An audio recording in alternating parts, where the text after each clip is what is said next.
Fala, nação santista, como é que vocês estão?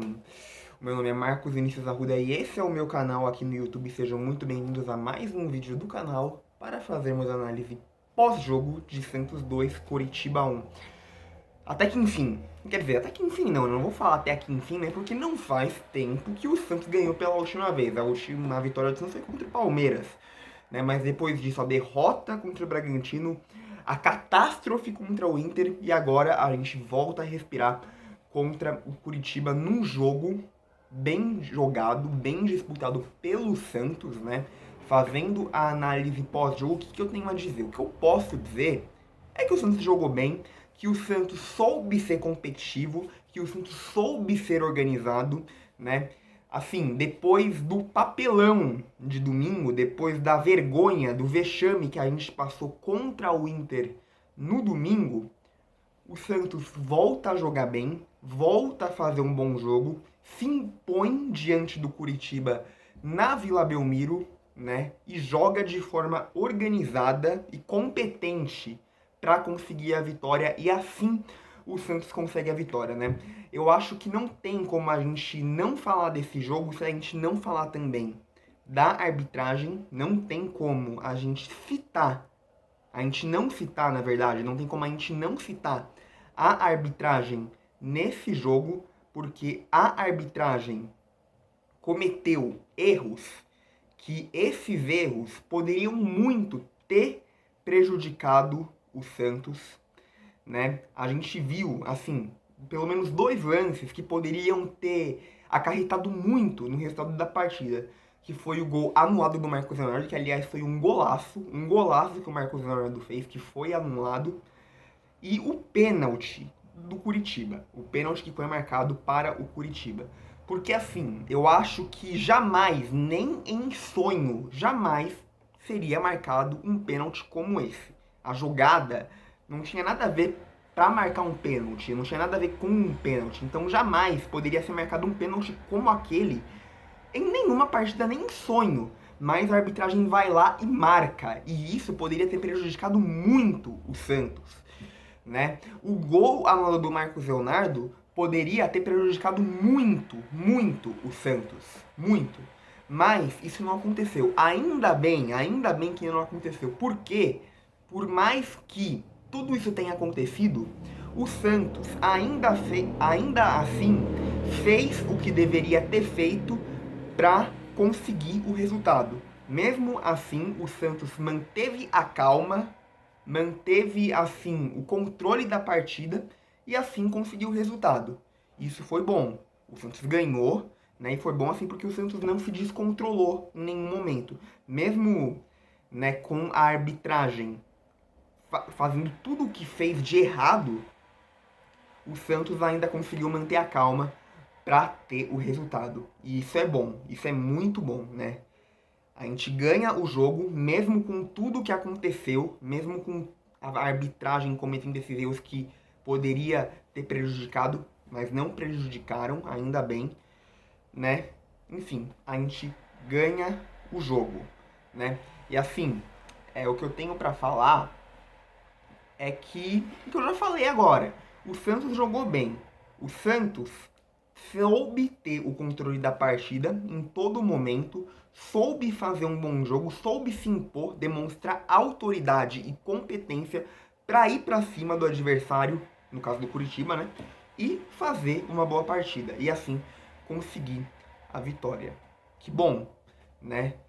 Assim, depois do vexame no Beira-Rio domingo, agora a gente tem essa redenção, né? E poderia ter sido um placar maior se não fosse, né, os erros da arbitragem. Se aquele pênalti não tivesse sido marcado, o Santos poderia ter ganhado pelo menos de 2-0, né? Porque daí o Curitiba não teria feito gol, o Santos poderia ter ganhado de 2-0. Se fosse o gol marcado do Marcos Leonardo, que não foi marcado na verdade porque estava impedido, aquele golaço que estava impedido, que eu não sei aonde que estava impedido aquilo, né? Se ele tivesse sido validado, o Santos poderia ter ganhado de 3-0 ou de 3-1 pelo menos, né?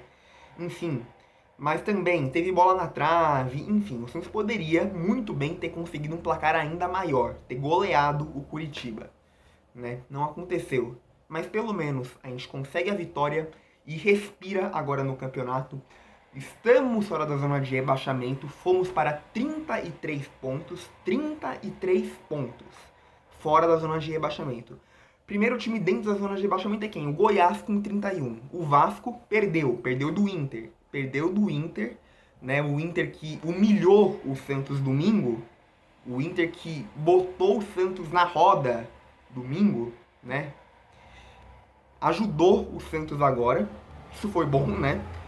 A vitória do Inter contra o Vasco ajudou, né? Com isso o Santos consegue se manter fora da zona de rebaixamento, né? Porque claro, se o jogo tivesse empatado com a vitória do Santos, o Santos estaria fora do mesmo jeito. Mas o Vasco ter perdido ajuda ainda mais, né?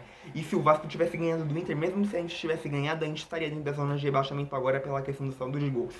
Porque o saldo de gols do Santos está horrível. Menos 20 no saldo de gols. Menos 20, né? Por conta de todas as goleadas que o Santos sofreu no campeonato até agora. Não só o 7-1 contra o Inter, mas também todas as goleadas que o Santos já sofreu no campeonato inteiro.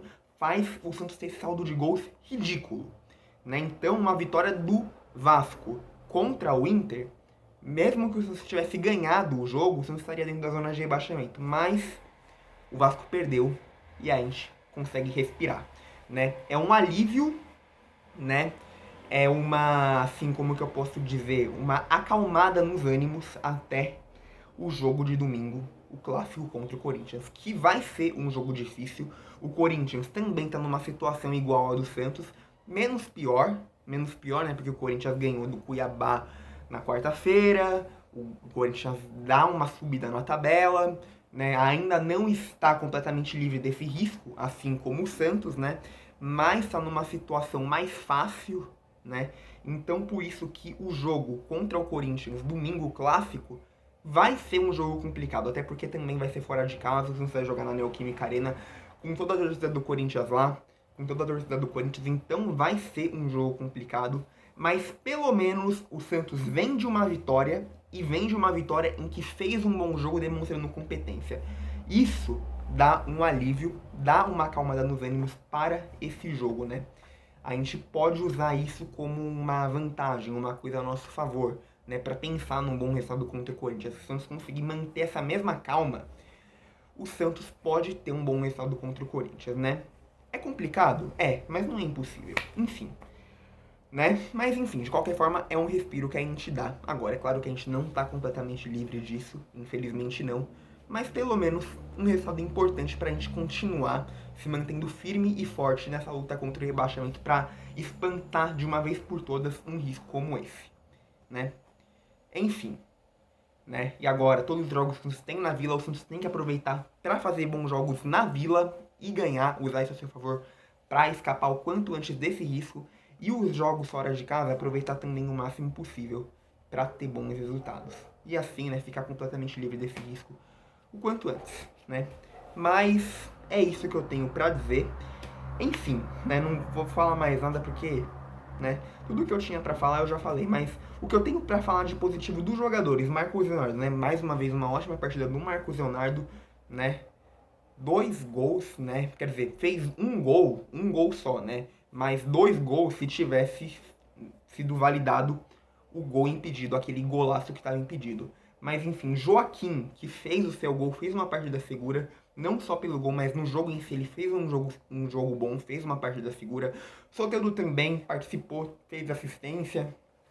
Enfim, uma boa partida do Soteldo também. Marcos Leonardo, não tem nem o que falar dele, né? Um jogador importantíssimo e mais uma vez foi muito importante. João Paulo tava lá, né, pra acalmar a gente também, né? Porque jogar com João Paulo é sempre uma calma. Porque assim, entre João Paulo e Vladimir, é impossível que a gente vá falar do Vladimir aqui. Vladimir não tem nem condição de ser goleiro reserva, como ele mostrou isso no jogo contra o Inter. Não tem condição nem de ser reserva do time do Santos, né, com todo respeito a ele. Mas não tem condição, não tem qualidade nem pra isso. Então, assim, João Paulo tava lá, mostra segurança no gol pra defender, enfim, né? Isso a gente pode falar de coisas positivas. Mas o jogo em si foi um bom jogo e o Santos soube controlar a partida, né? E é claro que isso é bom. Mas enfim. Então, muito obrigado por ter assistido esse vídeo até o final. Espero que tenham gostado. Já deixa seu like, se inscreve no canal, ativa o sininho para que assim você não perca nenhuma notificação de vídeo novo e sempre se mantenha informado sobre o Santos. E também fala desse canal para todo o santista que você conhece, para que ele também possa se inscrever e se manter informado sobre o Santos, porque fazendo isso você vai estar me ajudando muito na divulgação dos vídeos do canal. Não custa, é de graça, você não paga nada, então faz isso pra me ajudar, pra me dar aquela força, aquela moral que é sempre muito bem-vinda. E também me segue no Instagram, como eu sempre faço, deixo o link do meu Instagram aqui embaixo, na descrição do vídeo pra você poder me seguir. Vai lá e me segue. Agora eu vou ficando por aqui, só que logo mais eu volto com mais vídeos e conteúdos do Santos pra vocês. Então é isso, gente. Tchau, tchau e até o próximo vídeo.